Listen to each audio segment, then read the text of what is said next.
بسم الله الرحمن الرحيم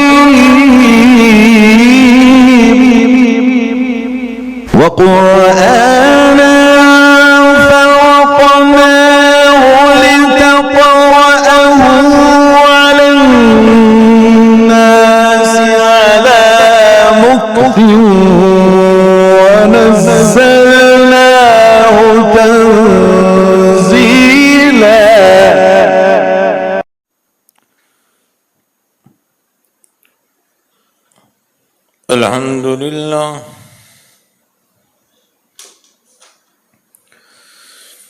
الحمد لله نحمده ونستعينه ونستغفره ونؤمن به ونتوكل عليه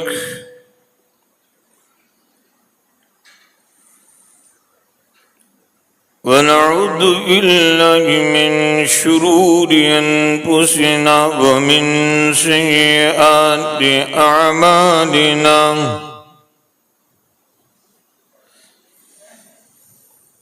من يهده الله فلا مضل له ومن يضلله فلا هادي له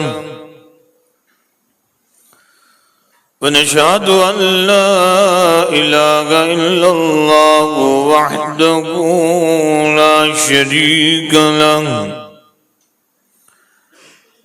ونشهد أن سيدنا ومولانا محمدا عبده ورسوله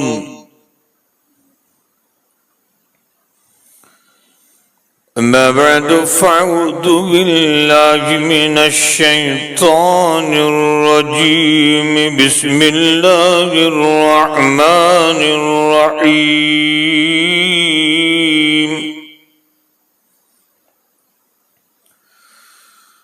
والضحى والليل إذا سجى ما ودعك ربك وما قلى وللآخرة خير لك من الأولى ولسوف يعطيك ربك فترضى.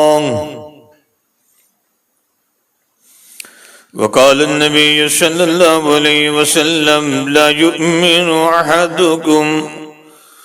يؤمن أحدكم حتى أكون أحب إليه من والده وولده والناس أجمعين.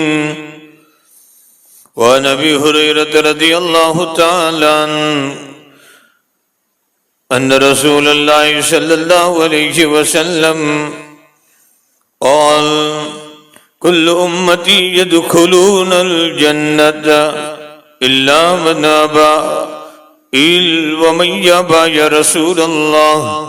قال من أطاعني دخل الجنة ومن عصاني فقد أبى. اللهم صل على محمد وعلى آل محمد كما صليت على إبراهيم وعلى آل إبراهيم إنك حميد مجيد. اللهم بارك على محمد وعلى آل محمد كما باركت على إبراهيم وعلى آل إبراهيم إنك حميد مجيد.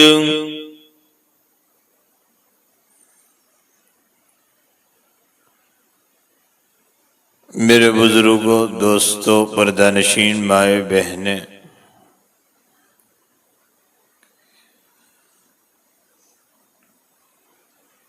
بہت مبارک مجلس میں ہم سب جمع ہوئے ہیں. جمعہ کی رات بھی ہے، ربیع الاول کا مہینہ بھی ہے.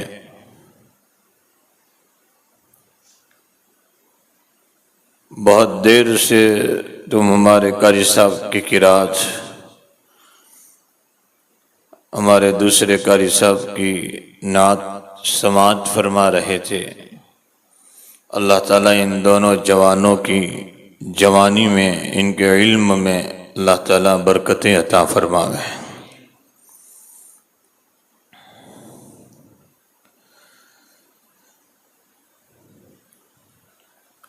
اللہ تعالیٰ نے ہم پر بہت احسانات فرمائے، اللہ نے بہت نعمتیں عطا فرمائی، لیکن اس مالک نے کسی نعمت پر احسان نہیں جتلایا۔ ایک نعمت ایسی تھی کہ نعمت دینے والے کو مزہ آ گیا، اس نعمت پر وہ رب احسان جتلا رہا ہے۔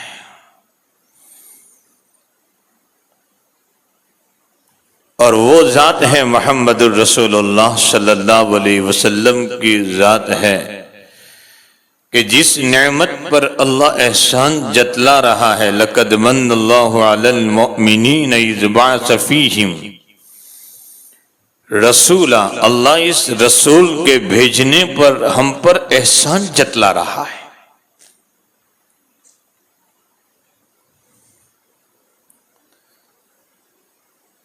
اور کیوں نہ ہو، بڑے بڑے فلاسفر آئے، بڑے جنرل آئے، بڑے شعراء آئے، بڑے ادبا آئے، ہر ایک کے جانے کے بعد زبان پر ایک ہی بات آتی ہے کہ کچھ اور عمر مل جاتی تو کچھ اور کام کر کے جاتے۔ ہر ایک کے جانے کے بعد ہم سب کی زبان پر ایک ہی جملہ آ رہا ہے، ان کو عمر کچھ اور ملتی تو اور کچھ کام کر کے جاتے۔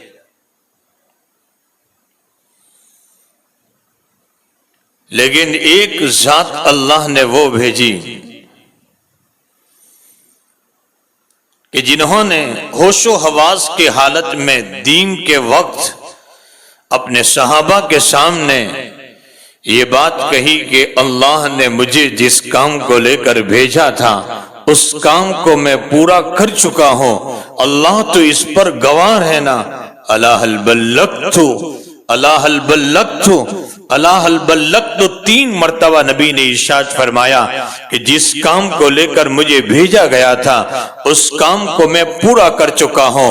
اس باب میں نبی کا کوئی نظیر نور ثانی نہیں ہو سکتا ہے، نبی کی اس کمال میں آپ کا کوئی شریک نہیں ہو سکتا ہے۔ اور یقینی بات ہے کہ آپ علیہ الصلوۃ والسلام کی دنیا میں آنا اس سے بڑی چیز ہی کیا تھی؟ اس میں کوئی شک نہیں، ربیع الاول کے مہینے میں آپ کی تشریف آوری ہوئی۔ اگر کسی کی یوم ولادت پر اور پیدائش پر کو اگر منانے کا تصور ہوتا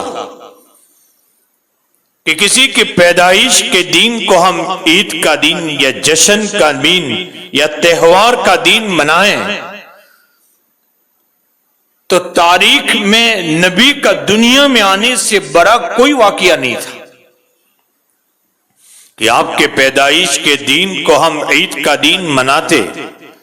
لیکن اللہ کے حبیب علیہ السلام کی نبوت کے 40 سال کے بعد جب نبوت ملی، آپ 23 سال دنیا میں زندہ رہیں، لیکن نبی علیہ الصلوۃ والسلام نے کبھی آپ نے آپ کے پیدائش کے دن کو جشن نہیں منایا، نہ آپ کی پیدائش کے دن کو اگر تصور بنایا گیا۔ بلکہ یہی نہیں، آپ علیہ السلام کے انتقال کے بعد 1 لاکھ سے زائد صحابہ کو آپ چھوڑ کر گئے تھے، اور وہ صحابہ جو نبی کی اشاروں پر جان دے دے، وہ محبت کا میں اور آپ کیا محبت، وہ نبی کی اشاروں پر جان دینے والے صحابہ ہیں۔ لیکن آپ بتائیے کہ کسی صحابہ نے نبی کی اس پیدائش کے دن کو عید کا دن منایا ہے؟ یہ ہمارے یہاں جو چلا یہ عیسائیوں سے چلا کہ عیسائی حضرت عیسیٰ علیہ السلام کے پیدائش کے دن کو کرسمس جو بناتے ہیں 25 دسمبر کو، وہ بھی حضرت عیسیٰ علیہ السلام کی دنیا سے رخصت ہو جانے کے، حضرت عیسیٰ علیہ السلام کے آسمان پر اٹھائے جانے کے 300 سال کے بعد یہ کرسمس کے منانے کی ابتدا ہوئی۔ اور وہی اس وقت جب کرسمس منائے جا رہے ہیں، 2 جماعتیں ہو گئی، بعض لوگ کہتے ہیں کہ حضرت عیسیٰ علیہ السلام کی تعلیمات میں تو یہ ہے نہیں کہ ہم کرسمس منائیں آپ کی پیدائش کے دن کو، لیکن بعض لوگوں نے کہا کہ یہ تو اس میں گناہ بھی کیا ہے، ہم تو حضرت جمع ہو کر حضرت عیسیٰ کا تذکرہ کریں گے، آپ کے اوصاف بیان کریں گے، آپ کی تعلیمات کو یاد کریں گے، ہم تو اس طریقے سے ایک پروگرام رکھیں گے۔ اور شروع میں یہی ہو رہا تھا، ایک پادری سب کو جمع کرتے حضرت عیسیٰ علیہ السلام کی تعلیمات کا اور آپ کے اوصاف اور کمالات کا ذکر کرتا تھا، اور اس کے بعد پھر دیکھا کہ بھئی جوان لوگ اس میں انٹرسٹ نہیں لے رہے، تو پھر موسیقی شروع ہوئی، پھر دیکھا کہ اور لوگ انٹرسٹ لے، گانا بجانا شروع ہوا، یہاں تک کہ آج اس نتیجے پر پہنچ چکا ہے کہ 25 دسمبر کرسمس کے دن جتنے خرافات ہوتے ہیں حضرت عیسیٰ علیہ السلام کی پیدائش کے دن کے اوپر، پیدائش کے نام پر جشن منا کر سال بھر میں اتنے خرافات نہیں ہوتے جتنے حادثات 25 دسمبر کا ہوتے ہیں، سال بھر میں اتنے حادثات نہیں ہوتے جتنے، اور جتنی شراب صرف ایک دن یعنی 25 دسمبر میں پی جاتی ہے، شاید سال بھر میں اتنی شراب نہیں پی جاتی۔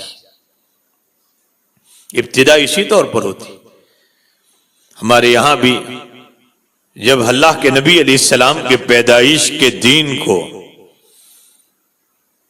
میلاد النبی سے جب یاد کرنا شروع ہوا، ایک بادشاہ کے ذہن میں آیا، لوگوں کو کہا دیکھو عیسائی بھی حضرت عیسیٰ علیہ السلام کی پیدائش کے دن کو کرسمس مناتے ہیں، ہم بھی منائیں، ہمارے نبی تو امام الانبیاء ہے۔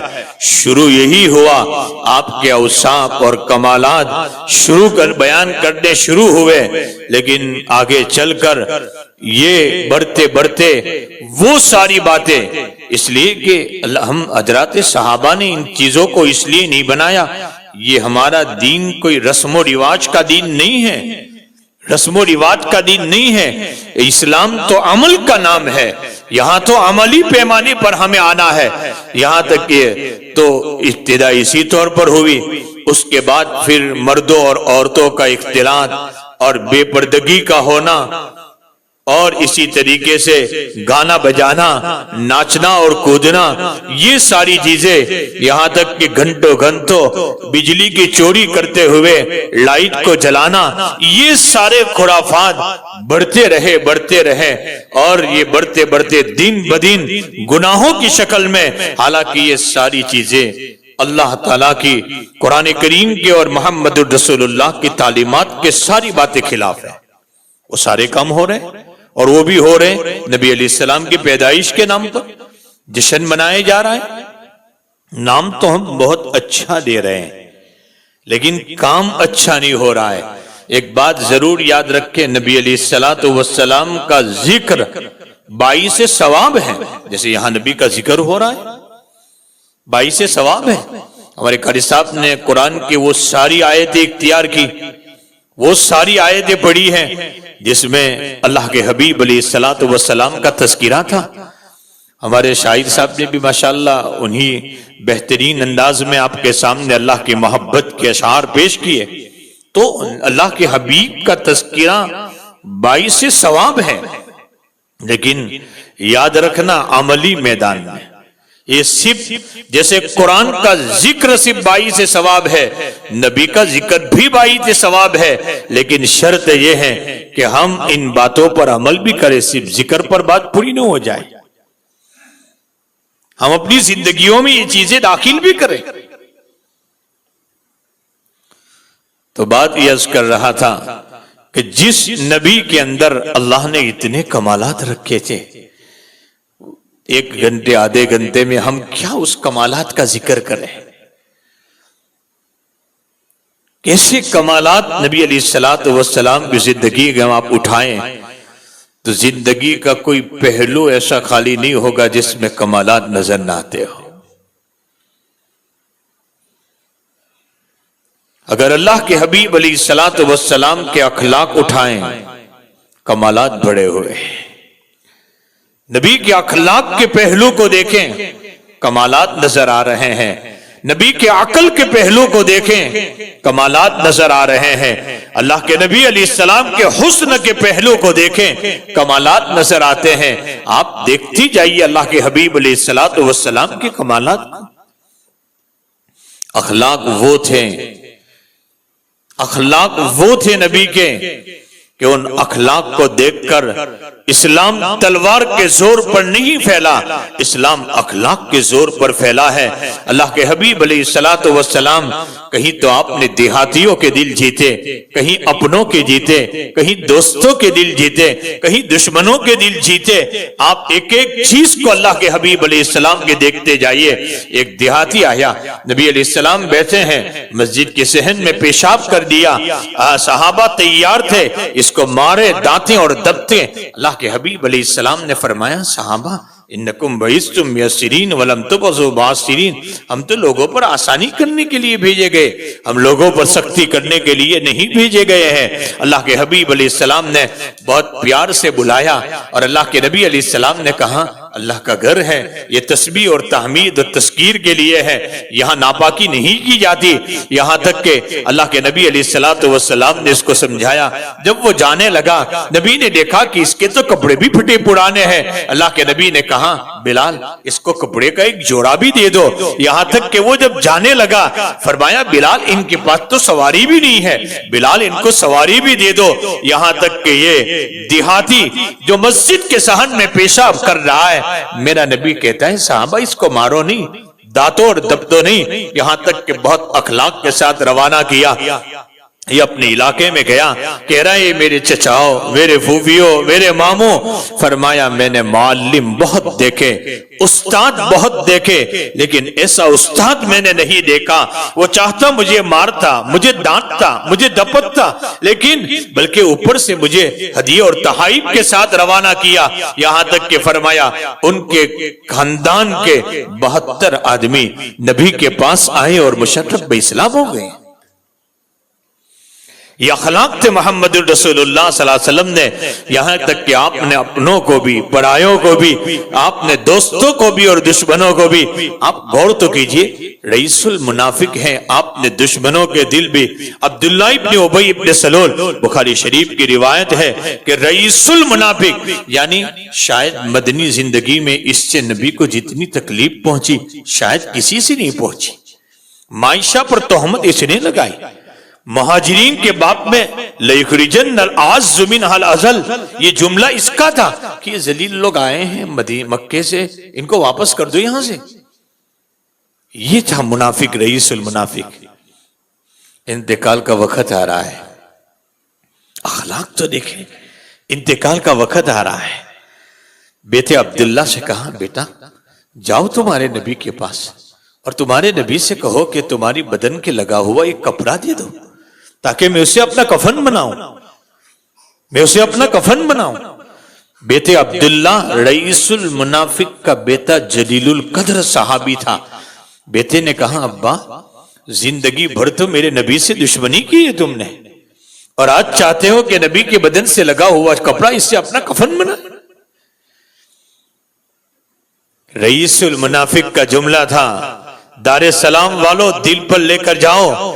رئیس المنافق کا جملہ تھا، تیرے باپ سے زیادہ ظالم کوئی نہیں ہے تو تیرے نبی سے زیادہ رحمت للعالمین بھی تو کوئی نہیں. بیٹے عبداللہ نے نبی سے کہا، ابا اللہ کے حبیب میرے ابا چاہتے ہیں کہ آپ کے بدن سے لگی ہوئی چادر کو اپنا کفن بنائے. میں اور آپ ہوتے تو کتنے تانے دیتے کہ زندگی بھر مجھ سے دشمنی کی اور آج چادر مانگ رہا ہے. بخاری شریف کی روایت ہے، میرے نبی نے کوئی تانا نہیں دیا، جاؤ لے جاؤ اور اسے اپنا کفن بنائیں. یہاں تک کہ بیٹے لے جا کر کہا کہ ابا اس سے اپنا کفن بنائیں. آگے دیکھیے صلاۃ جنازہ کا مسئلہ آیا. ابھی رکا، وَلَا تُصَلِّ عَلَىٰ أَحَدٍ مِّنْهُمْ مَاتَ أَبَدًا وَلَا تَقُمْ عَلَىٰ قَبْرِهِ والی آیت بعد میں نازل ہوئی. ابھی حکم دیا گیا تھا، استغفر لهم او لا تستغفر لهم ان تستغفر لهم 70 مرہ فلن یغفر اللہ لهم. اے نبی اب 70 مرتبہ بھی استغفار کریں گے تو بھی ان کی مغفرت نہیں ہوگی. تو بھی میرے نبی صلاۃ جنازہ پڑھانے کے لیے جا رہے ہیں. صلاۃ جنازہ پڑھانے کے لیے جا رہے، رئیس حضرت عمر کرتا کھینچ رہے ہیں، اللہ کے حبیب آپ کس کی نماز پڑھا رہے ہیں؟ آپ کس کی نماز پڑھا رہے ہیں؟ معائشہ پر تہمت لگانے والے کی، مہاجرین کو ذلیل کہنے کے، بنو نذیر میں آپ کے قتل کا پلان بنانے والے کی۔ ہائے، اس امت کو اللہ نے کیسا نبی دیا تھا، کیسا نبی دیا تھا۔ اللہ کے حبیب علیہ الصلوۃ والسلام نے فرمایا، حضرت الامام کتاب التفسیر بخاری شریف میں جملہ لائے ہے، لزدت 70 عمر، اگر 70 مرتبہ سے بھی زیادہ استغفار کرنے پر اگر اس رئیس المنافق کی مغفرت ہوتی ہو، میں اس سے بھی قربانی دینے کے لیے تیار ہوں۔ اسی پر بس نہیں، بلکہ صلاۃ جنازہ کے بعد کتاب الجنائز میں حضرت الامام مسئلہ لائے ہیں کہ انسان کو قبر میں اتارنے کے بعد ضرورت کی بنیاد پر باہر نکال سکتے ہیں۔ اسی روایت سے مسئلہ ثابت کیا، رئیس المنافق کو قبر میں اتار دیا گیا تھا، میرے نبی وہاں پہنچے اور پہنچنے کے بعد کہہ رہے ہیں، بیٹے عبداللہ تیرے باپ کی لاش کو باہر نکال لیں۔ یہاں تک کہ عبداللہ نے باہر نکالا، میرے نبی نے اپنا لعاب نکالا اور لعاب نکال کر رئیس المنافق کے منہ میں ڈالا اور کہا، عمر اس لعاب سے بھی اس کی مغفرت ہوتی ہو، میں یہ قربانی دینے کے لیے بھی تیار ہوں۔ اخلاق تو دیکھیں، اگر اخلاق پر نگاہ ڈالو کمال نظر آ رہا ہے۔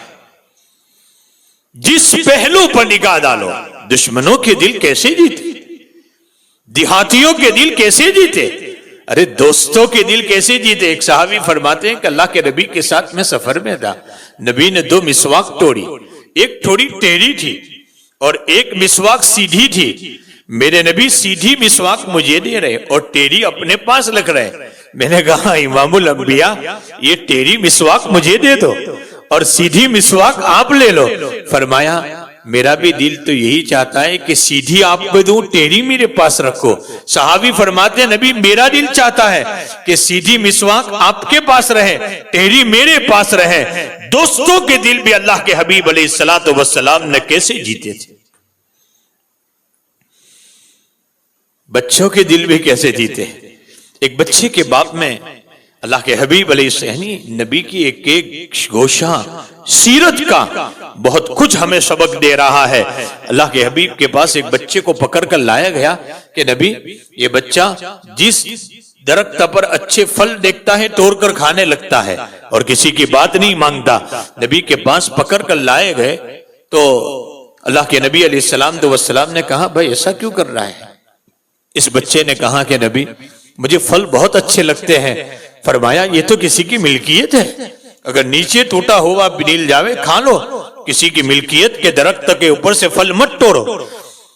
کہ اللہ کے نبی آج کے بعد نبی علیہ السلام نے دعا فرمائی، اللہ اس کی بھوک کو ختم کر دے، یعنی زائد بھوک کو، حرص اور لالچ والی بھوک کو ختم کر دے۔ فرمایا، نبی نے شفقت سے ہاتھ پھرایا، دعا فرمائی۔ فرماتے ہیں، خدا کی قسم یہ معصوم بڑا ہو کر کہتا ہے، میں نے شفیق باپ بھی دیکھا، استاد بھی دیکھا، لیکن ایسا شفیق باپ اور استاد نہیں دیکھا جیسے محمد الرسول اللہ صلی اللہ علیہ وسلم کو دیکھا۔ میرے نبی کی سیرت کے یہ پہلو ہمیں بتلا رہا ہے، ہم بچوں کی تربیت بھی اسی انداز میں کریں، یعنی کہ بچے نے کوئی بھول کر لی مار لیا، بچے نے کوئی غلطی کر لی پیٹ دیا، بچے نے کوئی غلطی کر لی گھر سے باہر نکال دیا۔ یہ کوئی تعلیم اور تربیت کا طریقہ نہیں ہے۔ نبی کی سیرت کو دیکھے کہ اللہ کے نبی علیہ السلام نے بچوں کے دل بھی کیسے جیتے، اللہ کے نبی نے کیسے جیتے۔ حضرت انس رضی اللہ تعالیٰ عنہ فرماتے ہیں، میں نبی کے پاس آیا تھا، بچہ تھا، فرمایا 10 سال نبی کی خدمت کی، لیکن کبھی مجھے کسی کام پر یہ نہیں کہا کہ آپ نے یہ کیوں کیا، اور کبھی یہ نہیں کہا کہ آپ نے کیوں نہیں کیا۔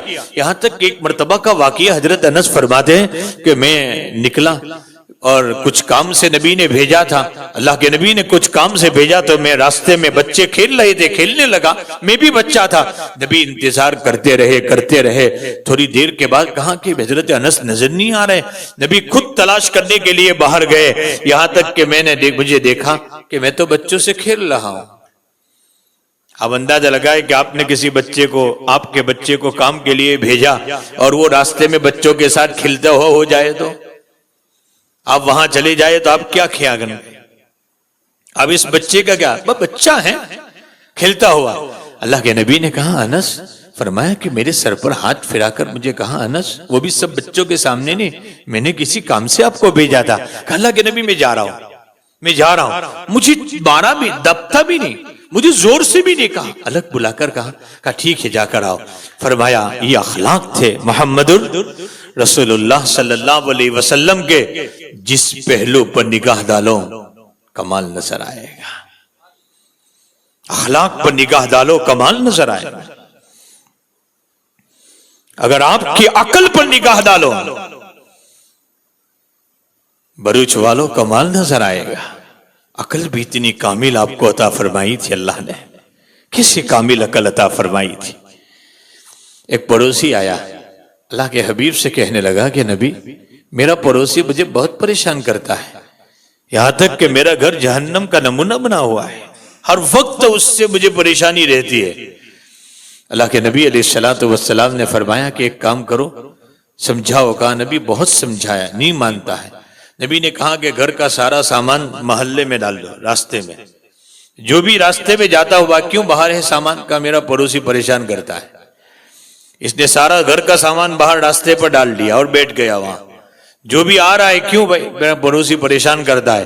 یہ پڑوسی نہا کر ہاتھ جوڑ کر یہ کہا اللہ کی قسم زندگی میں کبھی نہیں ستاؤں گا، لیکن آپ گھر کا سامان لے کر گھر میں چلے آؤ واپس۔ اللہ کے نبی سے آ کر یہ کہا کہ نبی آج تک مجھے کبھی نہیں ستایا۔ پھر عقل بھی آپ کے کامل، کئی واقعات مجھے تو صرف اشارات کرنے ہیں۔ اللہ کے حبیب علیہ السلام کی عقل، یہاں تک کہ نبی علیہ السلام ہر چیز پر اگر آپ نگاہ ڈالو، عقل پر بھی نگاہ ڈالو، کمال نظر آئے گا۔ ایک ایک فیصلے جو ہیں آپ کے محمد الرسول اللہ صلی اللہ علیہ وسلم کے، ابھی میں نے بخاری سے وہ روایت پیش کی کہ حضرت مولانا سلمان صاحب فرماتے ہیں کہ ایک انگریز صرف اسی عقل پر کہ ایک دیہاتی مسجد کے صحن میں پیشاب کر رہا ہے، صحابہ تیار ہے کہ اس کو مارے، لا تسریمو، بخاری شریف کے الفاظ ہیں، اس کے پیشاب بند مت کرو۔ فرمایا کر لینے دو، جب پیشاب کر رہا ہے کر لینے دو۔ پھر کہا کہ اب اس پر دول بہا دو۔ نبی نے فرمایا اگر پیشاب کر رہا تھا تم دوڑتے اس کی طرف، یہ بھی دوڑتا، ایک کوہنا ملوث ہوا، لیکن آپ دوڑتے تو شاید پوری مسجد ملوث ہوتی، وہ بھی بار کے بارے دوڑتا ڈر کے مارے، اور کئی قطرات پیشاب کے صحن میں مسجد میں گرتے۔ اس سے بہتر ہے کہ ایک ہی کوہنا خراب ہوا۔ ایک انگریز نبی کے اس عقل کامل پر ایمان لے آیا کہ میں نے ایسا کامل استاد اور عقل والا استاد میں نے نہیں دیکھا۔ جس پہلو پر نگاہ ڈالو، اگر آپ کی حسن پر نگاہ ڈالو کمال نظر آ رہا ہے، حسن پر نگاہ ڈالو۔ حسین کتنے تھے آپ،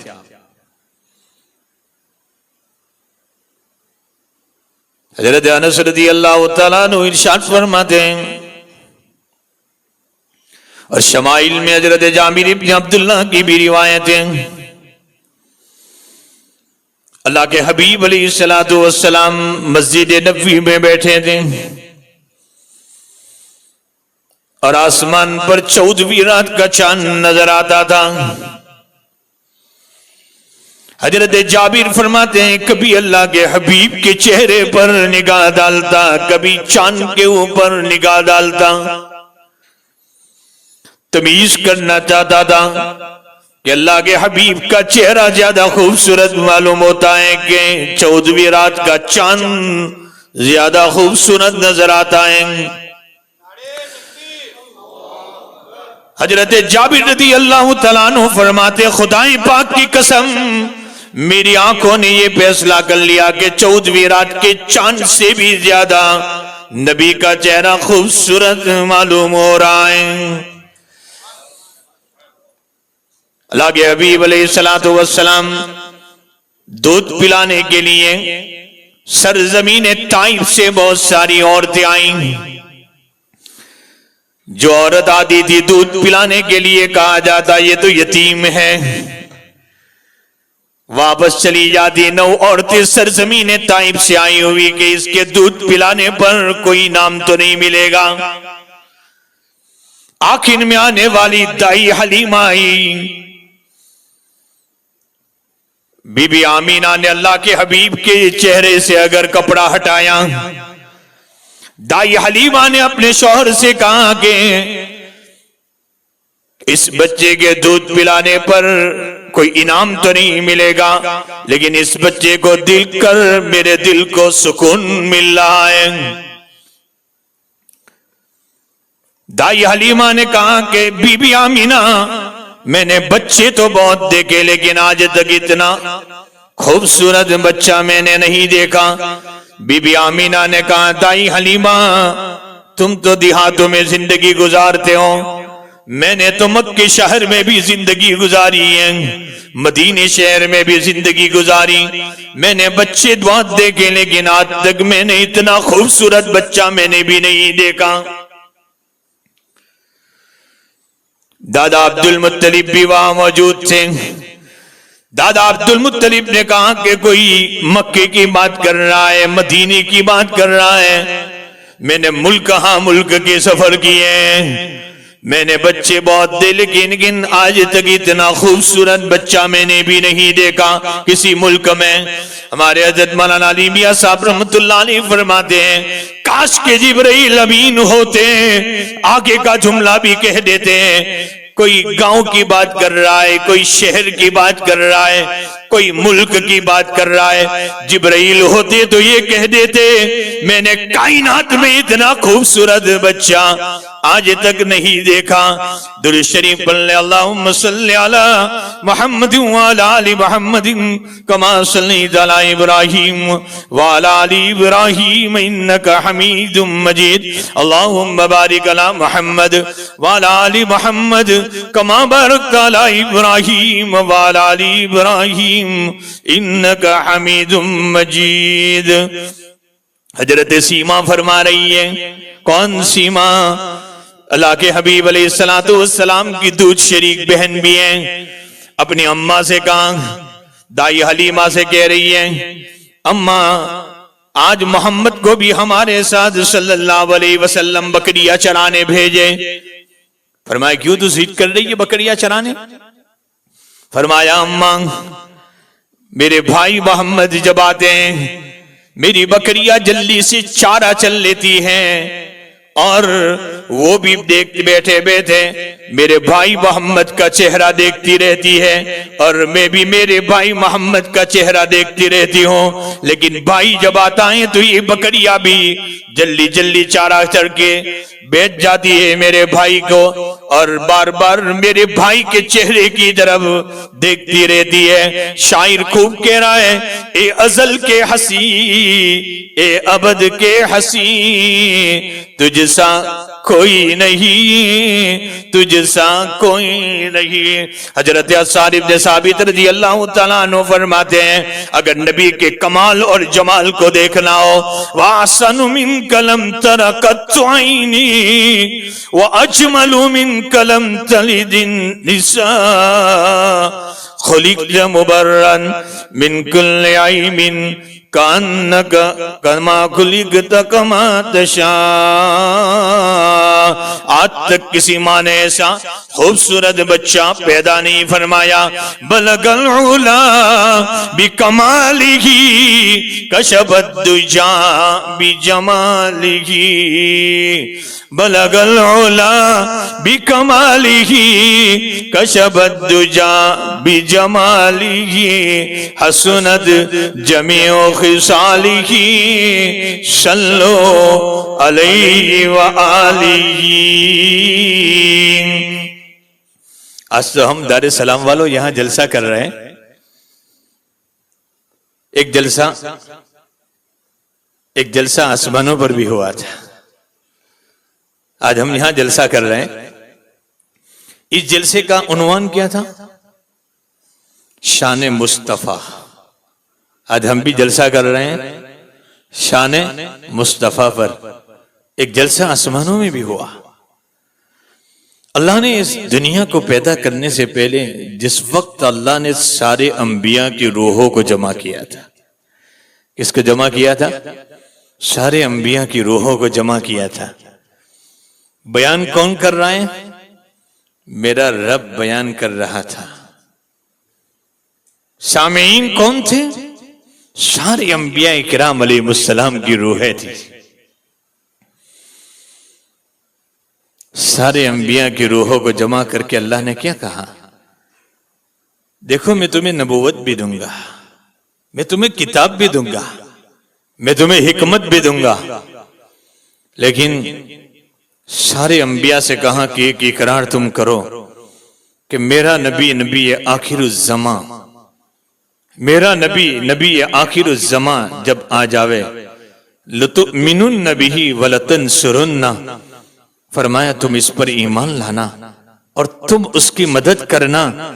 میثاق کے انبیاء جو آیت قرآن میں موجود ہے، سارے انبیاء سے۔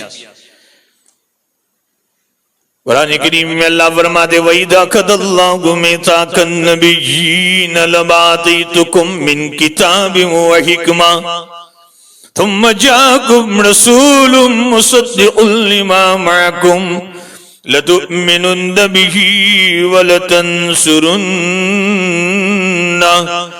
قَالَ أَقْرَرْتُمْ وَأَخَذْتُمْ عَلَى ذَلِكُمْ إِصْرِي قَالُوا أَقْرَرْنَا قَالَ فَاشْهَدُوا وَأَنَا مَعَكُمْ مِنَ الشَّاهِدِينَ۔ تمام انبیاء سے اللہ نے عہد لیا تھا۔ کون تھے موجود؟ حضرت آدم علیہ السلام بھی موجود، حضرت نوح علیہ السلام بھی موجود، حضرت ابراہیم علیہ السلام بھی موجود، حضرت ابراہیم علیہ السلام بھی، حضرت موسیٰ اور عیسیٰ علیہ السلام بھی موجود۔ سارے انبیاء کی روحوں سے اللہ نے عہد لیا تھا ایک میرا نبی تمہارے اندر آئے گا، نبی آخر الزمان ہوگا، فرمایا کہ تم اس پر ایمان لے آنا اور تم اس کی مدد بھی کرنا۔ قالوا اقررنا، اور سارے انبیاء نے یہ قرار کیا تھا اور عہد کیا تھا کہ اللہ یہ نبی اگر آ جائے گا ہم اس پر ایمان بھی لائیں گے اور ہم اپنے امت کو اس نبی کے آنے کی خبر بھی سنائیں گے۔ اور کیوں نہ ہو بھائی، اس کائنات کی روح جو ہے، اس کائنات کی روح جو ہے وہ محمد صلی اللہ ہے، یہ کائنات کی روح ہے۔ ظاہر سی بات ہے کہ بھئی کائنات کی روح ہے تو آپ کہیں گے کہ بھئی اللہ کو جب مقصود جب امام الانبیاء تھے تو 1,24,000 انبیاء کو کیوں بھیجا اللہ نے؟ یہ آپ کے ذہن میں سوال ہوگا۔ جب آپ ہی تھے کائنات کی روح، آپ کہیں گے پھر حضرت آدم علیہ السلام کو جنت سے نکالنے کی کیا ضرورت پڑی؟ حضرت نوح علیہ السلام کو طوفان میں بہانے کی کیا ضرورت پڑی؟ حضرت یونس علیہ السلام کو مچھلی کے پیٹ میں ڈالنے کی کیا ضرورت پڑی؟ حضرت موسیٰ علیہ السلام کو دریائے نیل کے موجوں میں اتارنے کی کیا ضرورت پڑی؟ حضرت زکریا علیہ السلام کو آرے سے چیرنے کی کیا ضرورت پڑی؟ حضرت یوسف علیہ السلام کو کنویں میں ڈالنے کی کیا ضرورت پڑی؟ حضرت یعقوب علیہ السلام کو 40 سال رلانے کی کیا ضرورت پڑی؟ بھیجنے تھے جو مقصود کائنات تھے امام الانبیاء، اللہ اسی نبی کو بھیج دیتے۔ مقصود کائنات تھے۔ آپ بہت پیاری دلیل بتاؤں، ظاہر سی بات ہے کہ یہ کائنات کی روح ہے محمد رسول اللہ صلی اللہ علیہ وسلم۔ اس لیے بہت سے لوگوں کے ذہن میں بات کہ جس وقت نبی معراج پر گئے، ابھی معراج کو ہمارے شاعر صاحب نے بھی معراج ہمیں کروائی، میرے نبی معراج پر گئے۔ جب آپ معراج سے واپس آئیں، مسجد حرام سے مسجد اقصی تک کا سفر، اور مسجد اقصی سے اللہ کے نبی علیہ السلام عرش کے اوپر جا رہے ہیں، 7 آسمانوں کا سفر طے کر کے۔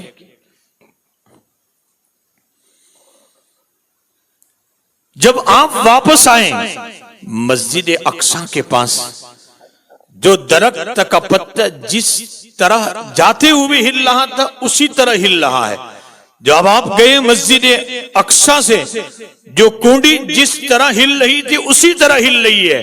بلکہ آپ جب واپس آئیں اپنے گھر پر بستر چھوڑ کر گئے تھے, ایسا لگا کہ آدمی اٹھتا ہے 2 منٹ کے بعد واپس آئے تو بستر گرم ہوتا ہے. ایسا ہی بستر گرم ہے. کیا بات ہے بھائی؟ آپ سب جانتے ہیں کہ ایک آدمی کے جسم سے جب روح نکال لی جاتی ہے, بہت پیار سے سمجھا رہا ہوں, آپ سمجھے, اگر جسم سے روح نکال لی جاتی ہے تو پھر اس کے بعد جسم جیسا تھا ویسا ہی رہتا ہے. اس لیے کہا بھائی جلدی سے اس کی آنکھ بند کر دو. اگر انسان کے جسم سے روح نکل گئی, ہم کہتے پیر اس کے برابر کر دو ورنہ پیر ایسے ہی رہ جائیں گے. آنکھیں بند کر دو ورنہ آنکھیں کھلی رہ جائے گی. کیوں؟ اس جسم میں سے کیا نکل چکی ہے؟ روح نکل چکی ہے. تو جسم جیسا تھا اسی پوزیشن پر رہتا ہے, اس سے آگے اس کی پوزیشن بڑھتی نہیں ہے. کون کہتا ہے کہ اتنی دیر میں نبی آ گئے؟ یہ جملہ کیوں کہہ رہے ہیں؟ کس لیے کہ کائنات کی روح تھی محمد, وہ کہاں چلے گئے ہیں؟ آسمانوں میں چلے گئے ہیں. تو معلوم یہ ہوتا ہے کہ جو چیز جس طرح تھی اسی طور پر رہی, کیونکہ روح تو آسمانوں پر چلی گئی ہے. جو درخت جس اللہ نے کائنات کا پورا نظام بن کر دیا تھا, چاند کا اور سورج کا اور ہواؤں کا سارا نظام بن ہو گیا تھا, کیونکہ کائنات کی روح جو ہے وہ تو اس دنیا سے آسمانوں پر چلی گئی ہے. واپس جب آئے تو واپس یہ دنیا کا نظام شروع ہوا, کیونکہ واپس روح آ گئی یہاں دنیا میں. اس لیے جو چیز جس طرح تھی, ابھی آپ آئے بستر گرم تھا بھائی, کائنات کا نظام ہی بن ہو گیا تھا, تو بستر گرم تھا تو گرم ہی رہے گا.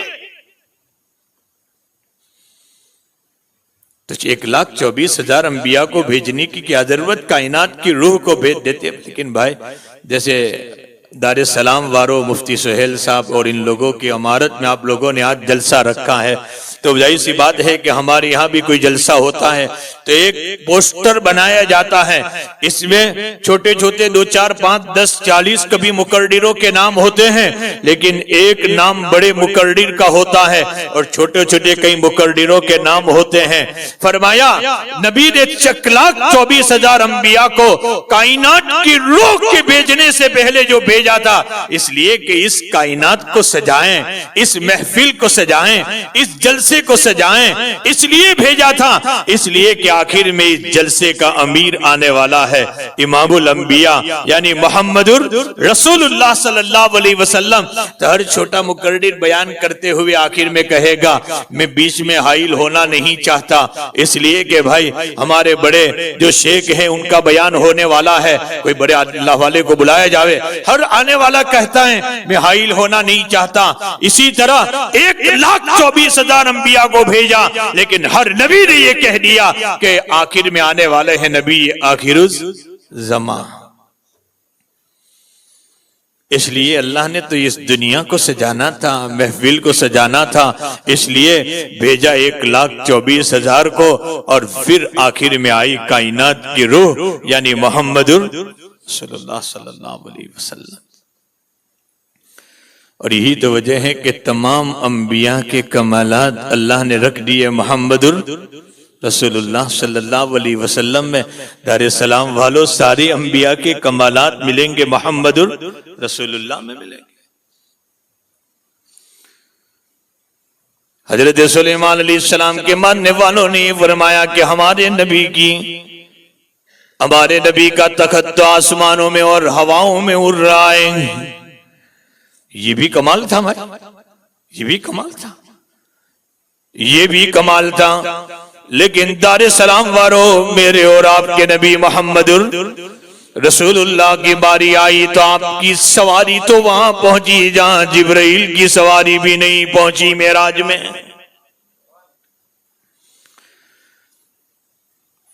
حبیب حبیب ہوتا ہے, کلیم کلیم ہوتا ہے. حضرت موسیٰ علیہ السلام نے دعا مانگی رب ارینی اے میرے رب میں تجھے دیکھنا چاہتا ہوں. لن ترانی، قرآن کہہ رہا ہے کہ موسیٰ دنیا کے اندر ان آنکھوں سے تم میرا دیدار نہیں کر سکتے، نہیں کر سکتے. لیکن جب میرے اور آپ کے آقا محمد الرسول اللہ صلی اللہ علیہ وسلم کی باری آئی، میں نے کہا کلیم کلیم ہوتا ہے لیکن حبیب حبیب ہوتا ہے. جب حبیب کی باری آئی، جبرائیل شاہی سواری لے کر آئے. اللہ کے حبیب کے پاس اگر کہتا ہے آج اس دعوت کو لے کر آیا ہو اس شاہی جگہ کی اور عرش کی جہاں آج تک نبی کسی کی رسائی نہیں ہوئی.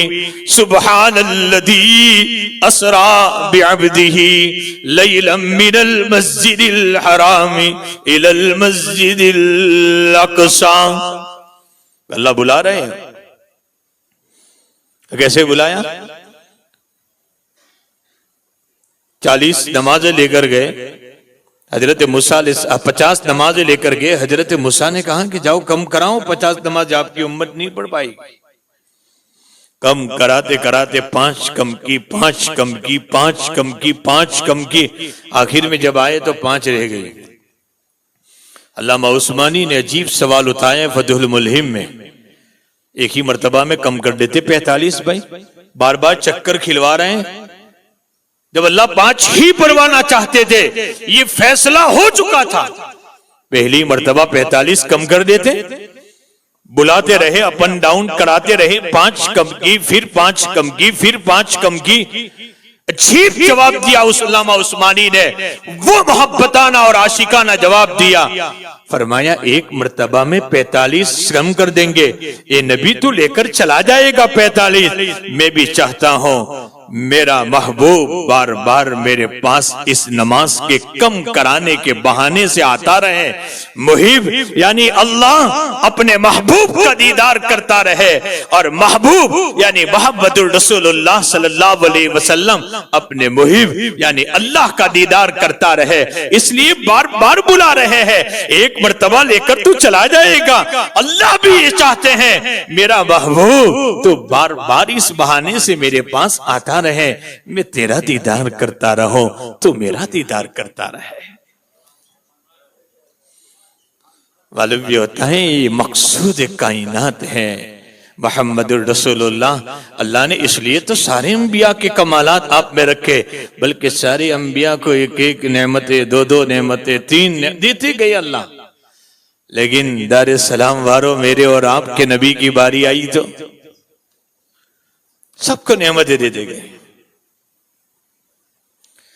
حضرت آدم علیہ السلام کو انابت عطا فرمائی. حضرت نوح علیہ السلام کو ولولہ تبلیغ عطا فرمایا. حضرت ابراہیم علیہ السلام کو جوش توحید عطا فرمایا.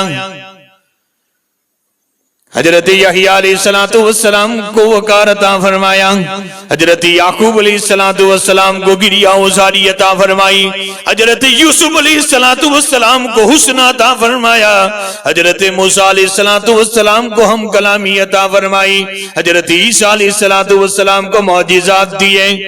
لیکن میرے اور آپ کے نبی کی باری آئی، قرآن کہتا ہے وَلَسَوْفَ يُعْتِيكَ رَبُّكَ فَتَرْضَىٰ. اے نبی میں آپ کو اتنا دوں گا، اتنا دوں گا. ولی بھی اللہ اللہ کہہ کر کہتا ہے اللہ تو راضی ہو جا. قاری قرآن پڑھتے ہوئے کہتا ہے کہ اللہ تو راضی ہو جا. عبدال بھی اللہ کے پاس روتے ہوئے کہتا ہے کہ اللہ تو راضی ہو جا. حضرت یونس علیہ السلام نے مچھلی کے پیٹ میں کہا کہ اللہ تو راضی ہو جا. حضرت زکریا علیہ السلام نے آرے کو چیرتے ہوئے فرمایا کہ اللہ تو راضی ہو جا. لیکن محمد تیری باری آئے گی، اللہ کہتا ہے محمد تو راضی ہو جا. وَلَسَوْفَ يُعْتِيكَ رَبُّكَ فَتَرْضَىٰ. اے اللہ فرماتے ہیں کہ میں نبی اتنا دوں گا، تجھے اتنا دوں گا، اتنا دوں گا کہ تو راضی ہو جائیں.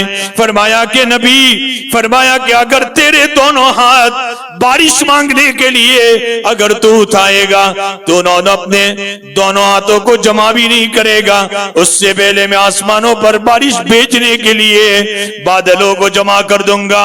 بلکہ نبی تیرا مقام تو اتنا اونچا ہے کہ اگر تو انگلی سے چاند کی طرف اشارہ کرے گا، تیری انگلی کے اشارے سے میں چاند کے بھی 2 ٹکڑے کر دوں گا۔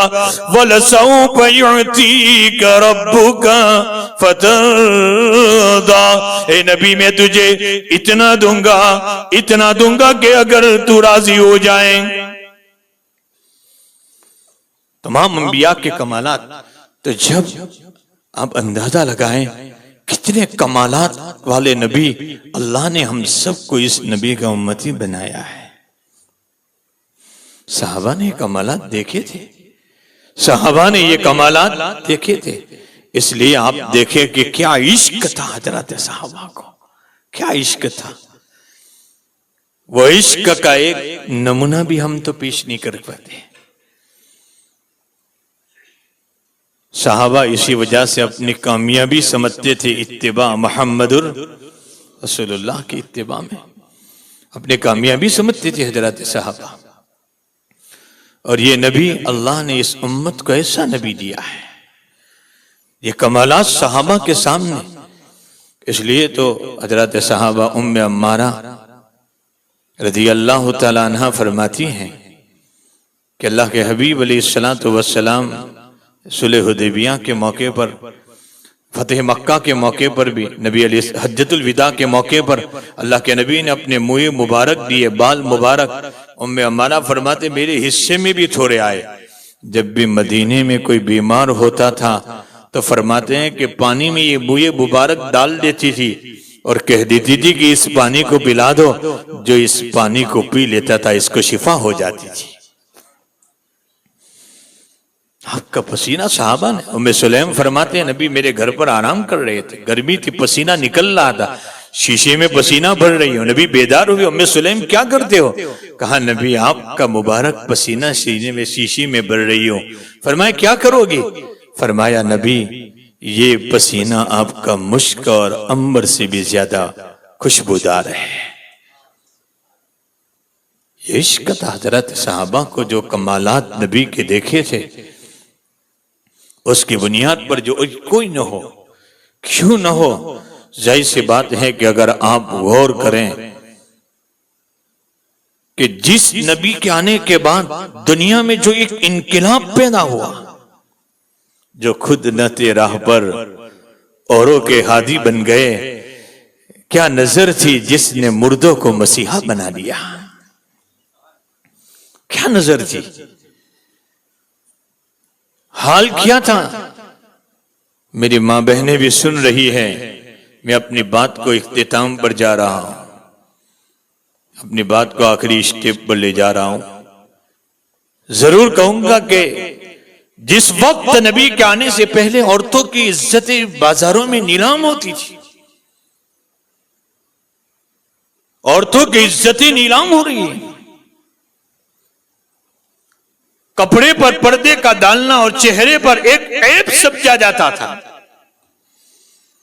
لیکن اس نبی کے آنے کے بعد کیا رحمت آئی کہ حضرت فاطمہ رضی اللہ تعالیٰ عنہ کا انتقال کے وقت حضرت علی کو وصیت کر رہی ہے رات میں علی میرا جنازہ اٹھانا۔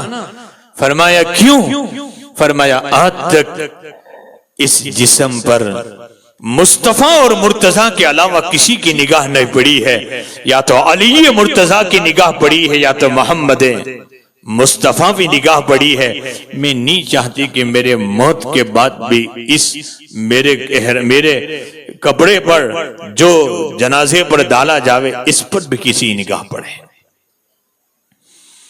بلکہ ایک مرتبہ حضرت فاطمہ جب پہلا چاند ہوا، اللہ کے حبیب کے وہاں آئی، فرمایا فاطمہ چاند دیکھا تم نے؟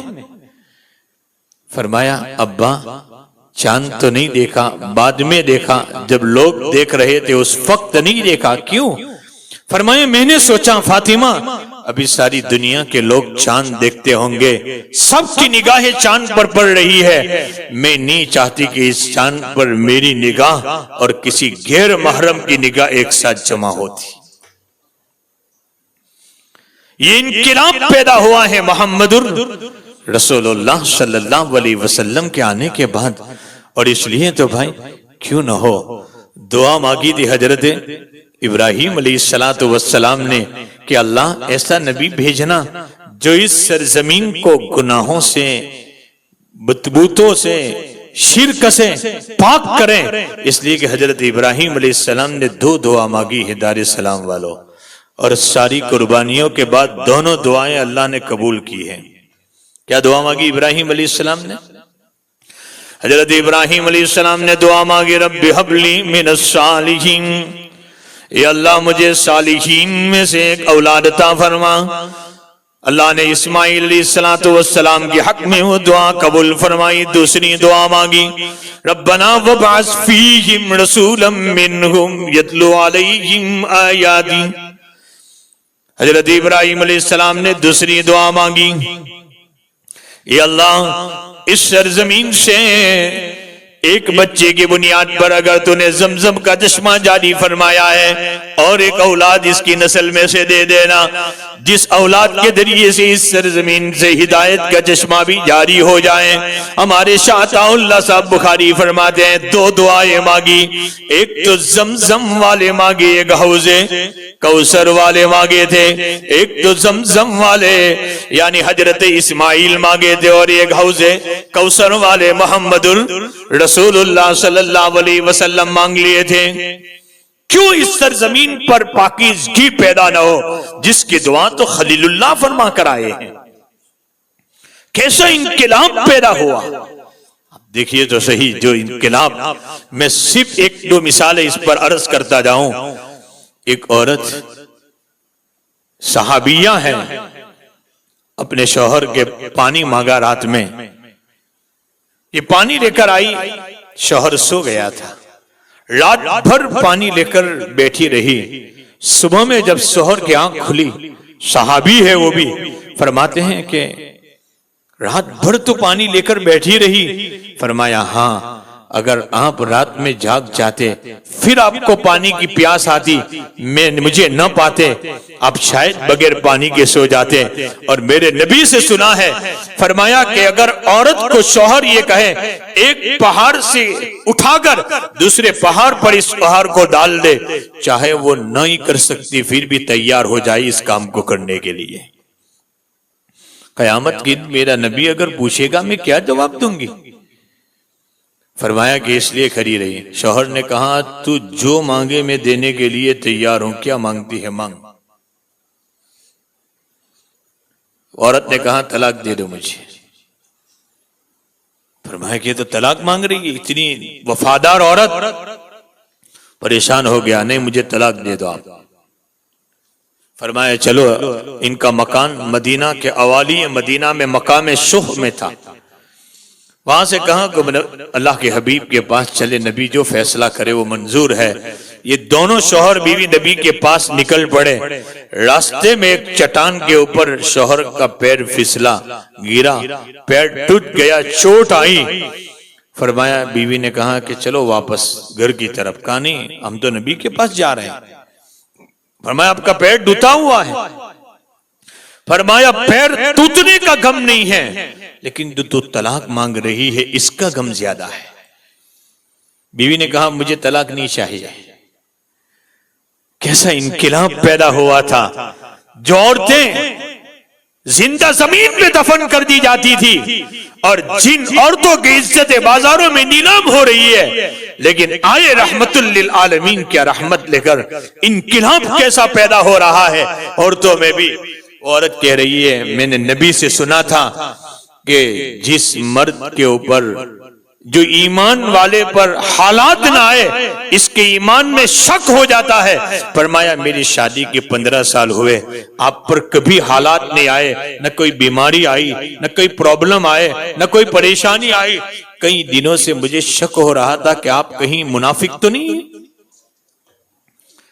فرمایا آج مجھے یقین ہو گیا کہ آپ مومن ہیں، میں اسی لیے طلاق مانگ رہی تھی، لیکن آپ کو پیر میں چوٹ لگی، آپ گر گئے۔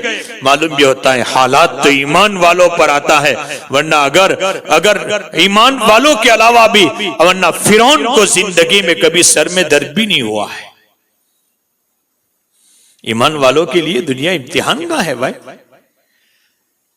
حضرت عائشہ رضی اللہ تعالیٰ عنہ فرماتی ہے انقلاب کیسا پیدا ہوا نبی کے آنے پر۔ فرماتے ہیں کہ ایک عورت ایک بچی کو گود میں لیے ایک بچی کو انگلی پکڑ کر لی جا رہی ہے۔ فرمایا حضرت عائشہ فرماتی ہے میں نے پاس آئی تو میں نے اس سے کہا تم اپنی بچیوں کو لے کر جا رہی ہے، کہاں جا رہی ہے؟ فرمایا اس بچیوں کی روٹی کا انتظام کرنے۔ فرمایا میرے شوہر غزوہ موتا میں شہید ہو گئے ہیں، کوئی نہیں ہے ان کو روٹی لا کر دینے والا۔